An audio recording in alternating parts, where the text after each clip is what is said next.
네, 지난주에 서울의 공공 재건축 이 5곳 후보지가 이제 선정이 좀 됐습니다. 그리고 서울시장이 이제 확정이 되면서 과연 서울의 재개발 재건축의 이 공급에 대한 부분이 어느 쪽 방향으로 될 것이냐라는 측면도 뭐 과거에는 좀 예측만 했었는데 이제는 좀 확정적인 측면으로도 지금 변모하고 있다. 그래서 시장 분위기가 과거보다는 좀 더 공급 쪽으로 가면서도 좀 긍정적인 측면으로 전환했다라는 부분으로 일단 변화가 있다라는 점을 설명드리겠고요. 자, 지난 4월 7일 날 이 후보지 서울에 이미 이제 재개발 공공재개발은 이미 이제 발표가 지금 돼 있는 상황이었는데, 자, 재건축 같은 경우에는 지금 5곳이 뭐 위치상으로는 이제 뭐 영등포 신길이나 뭐 중랑, 관악, 용산, 광진구 해가지고, 자, 결론적으로 이제 이 해당되는 재건축 같은 경우에는, 자, 일단 기본적으로 용도 지역을 상향을 이제 시켜주면서, 자, 공급량 세대수도 이렇게 증가를 시켜주는데, 자, 그래서 결론적으로 충분히 효과 그리고 받는 혜택은 상당히 좀 나아지는 부분입니다. 자, 이 부분 중에 이제 기부 체납 부분과 용적률 상향 부분, 그러면서도 조합원 분담금, 이 상당히 그 토지주라든가 이 건물 주인 입장에서는 내 지역에 공공 재건축 들어온다, 이 상당히 좀 유익한 부분이 있다라는 측면으로 일단은 1차적인 부분인데, 자, 이 부분에 보유가 아닌 투자 쪽으로 하시는 분들 입장에서는 과연 이 혜택이 돌아올 수 있느냐. 자, 그래서 이 측면은 해당 이 지역 구역 내에 보유하신 분들은 유리한 거는 분명합니다. 그렇지만 새롭게 투자를 들어가시는 분들은 과연 이 모든 혜택들을 본인들이 받는다라고 생각하시면 안 됩니다. 그래서 그런 부분들을 일단 상황을 이해하시고요.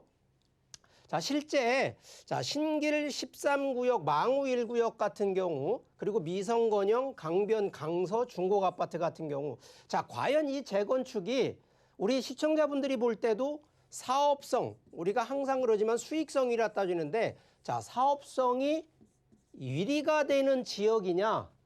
아닙니다. 자, 이 얘기는 이 지역이 나쁘다라는 얘기를 드리는 것이 아니라, 과연 정부가 공공으로 빠르게 추진해야 되는 부분들은, 자, 일단 이 해당 토지 소유자의 동의나 그리고 요청에 의해서 후보지 선정이 된 케이스인데, 이 과연 빠르게 재건축 사업이 추진이 될 수 있는 곳에 바로 이게 들어간 것이 아니기 때문에, 자, 일단 제가 이 5개 구역에 대해서는 소유자분들한테는 일단 찬성을 하고 동의를 하고 진행하시라는 얘기를, 일단 결정적인 얘기를 좀 드리고 싶고요.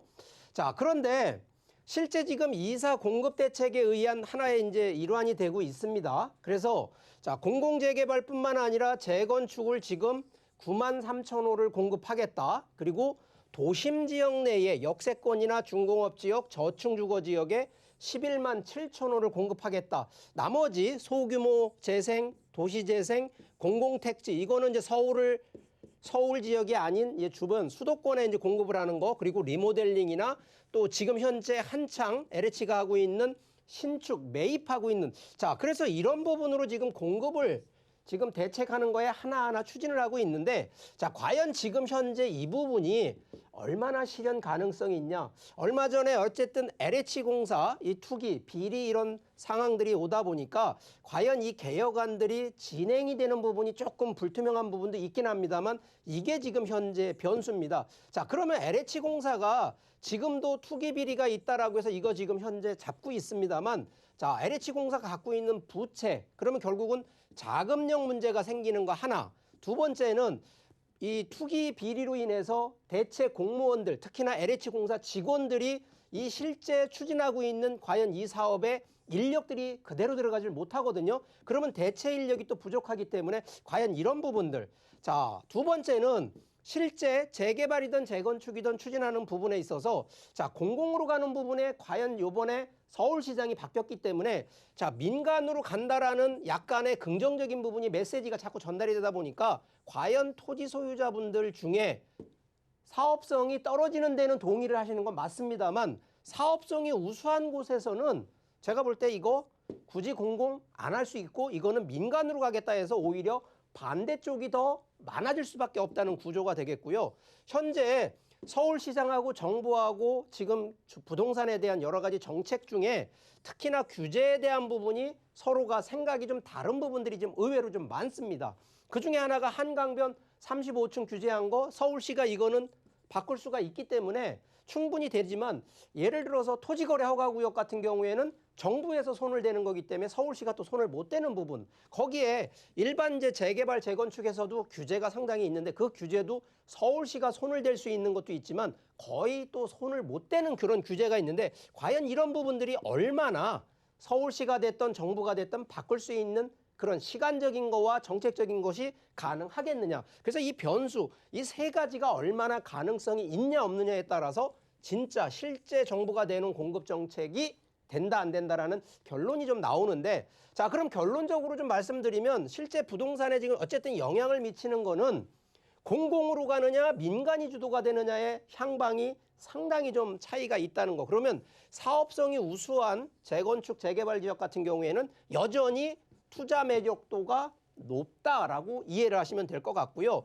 어쨌든 서울시장이 이번에 한강변 35층 이하 이런 부분들의 규제를 일단은 풀겠다 해가지고, 자, 그러면 결국은 과거 오세훈 시장 때 옛날에 때 그때 한강 르네상스 부활, 자, 이거 심리적으로요 상당히 지금 이게 긍정적인 메시지를 주고 있는 하나의 요건이 또 되는 거고, 현재 기준으로 이제 소규모 필지 개발을 활성화한다 해서 큰 대규모가 아니라 소규모 가로정비주택 쪽으로 개발이 더 활성화되는 측면으로 지금 턴을 했기 때문에 제가 볼 때는 큰 대규모 재건축 재개발 보지 마시고요. 오히려 소규모로 가는 쪽에 집중을 하셔도 충분히 되는데, 자, 그러면 우리 시청자분들이 과연 그럼 지금부터 투자를 어떤 방향으로 볼 거냐. 자, 이거 한번 딱 세 가지로 한번 찍어 드려 볼게요.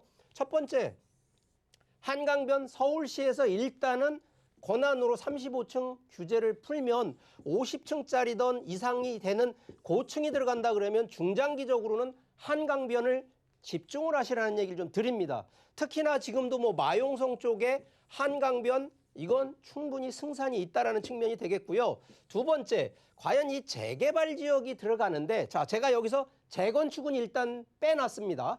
재개발 지역을 좀 집중을 하시라는 얘기는 여러 가지 공공재개발에 반대가 되니까 동의를 안 하는 지역들이 꼭 있거든요. 이거는 분명히 사업성이 우수한 재개발 지역이라는 점. 그래서 이 지역도 지금부터 한번 눈여겨보라는 얘기 드리고요. 자, 세 번째 포인트는 역세권 그리고 소규모 필지로 들어가는, 그래서 토지와 상업용 쪽으로도 포커스를 가지라는 얘기를 좀 드리니까 요 세 가지 포인트에 맞춰서 한번 지금부터 부동산에 대한 투자 계획들 조심스럽게 접근하시기를 바라겠습니다.